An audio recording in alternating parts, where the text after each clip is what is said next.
Hello, I'm Jill Schroyer, CEO and founder of Expedition HR. I'm so excited to be with you today to share 5 ways to prevent sticky situations in your small business. But first, a quick disclaimer that I'm not a lawyer and this information should not be taken as legal advice.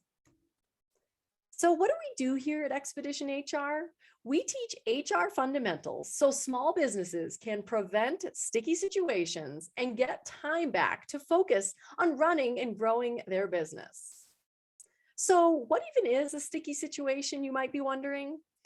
A sticky situation is one that often causes feelings of dread, stress, anxiety, maybe even sleepless nights. Sticky situations involve issues which are no fun to deal with and may even have legal implications. Small business owners often find themselves in sticky situations in these 5 ways. In this presentation, I will walk through each of these 5 ways and share some quick tips you can use to prevent these types of situations in your business. The first way to prevent sticky situations is to have the tough talks. Do you avoid the tough talks? If the answer is yes, you are certainly not alone. So to deal with sticky situations, I developed a 5-step formula for conquering sticky situations. It's listed here on the slide, and I'll detail each step and share my 3-prong approach to these 5 steps. The first step, thanks. I call thanks at the beginning and thanks at the end the bookends of gratitude. I believe gratitude always has a place, even in tough conversations. Step 2, why?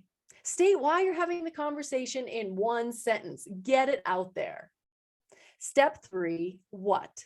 State no more than 2 to 3 reasons why you're having this tough talk. Step 4, how? Tell them how they can improve. Simply stating the issue without telling them how they can improve will likely leave them very confused. And be sure to ask if they have questions on the how. And step 5 is thanks again. Close with gratitude. You can simply say, thanks for having the conversation. Now, the 3-prong approach, which I mentioned, is really where what I say the magic happens in this formula. These 3 prongs are simple, straightforward, and human-centered. Simple means less said, best said. The fewer words in a tough talk, the better, always.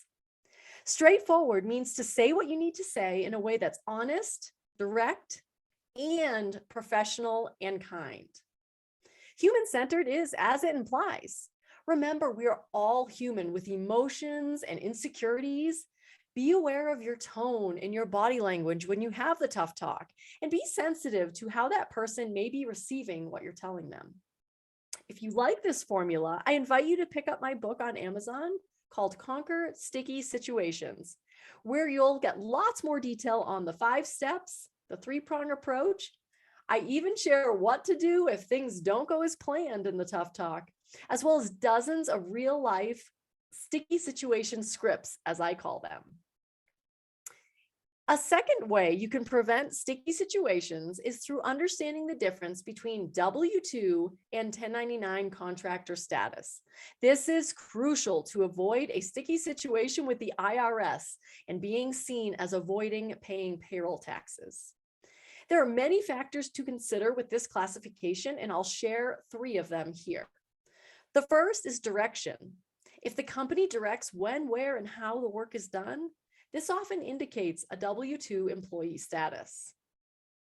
Number 2 is reporting. If a worker needs to regularly report, orally or written, to the employer, that can also signal a W-2 relationship. And does this person work for others?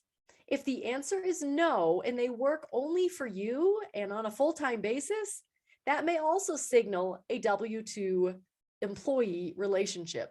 If they work for multiple employers, that may signal a 1099 contractor status. A third way you can prevent sticky situations is by completing a Form I-9 for all W-2 employees. This is sometimes referred to as the right to work form. Remember, it's only needed for W-2 employees, not 1099 contractors. Check out the uscis.gov website listed here and stay out of a sticky situation by ensuring you use the most current form on that website. There's also instructions on how to complete the form correctly. A fourth way is to be aware what interview questions you ask.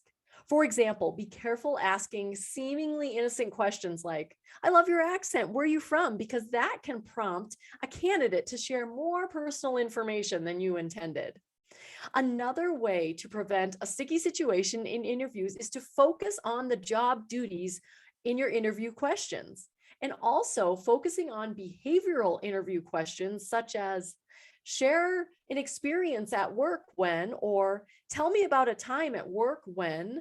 This will ensure you don't hire someone that's not qualified for the job and doesn't have the required skills and experience, and not a fit for the role, which is a sticky situation, putting you right back where you started, needing to do a whole series of additional interviews. The fifth and final way I'll share today to help you prevent sticky situations is through documentation. Documentation does not need to be cumbersome and scary. Simply remembering to document using these 6 key points when an issue arises can help prevent a sticky situation because you can always refer back to the details. And a hint, a quick tip, is a great way to date and timestamp a piece of documentation is to email it to yourself. So I'll leave you with a question. How will you start preventing sticky situations today? If you liked what you heard, feel free to grab the free resource at expeditionhr.com/5ways. Thanks so much for your time and best of luck preventing sticky situations in your business.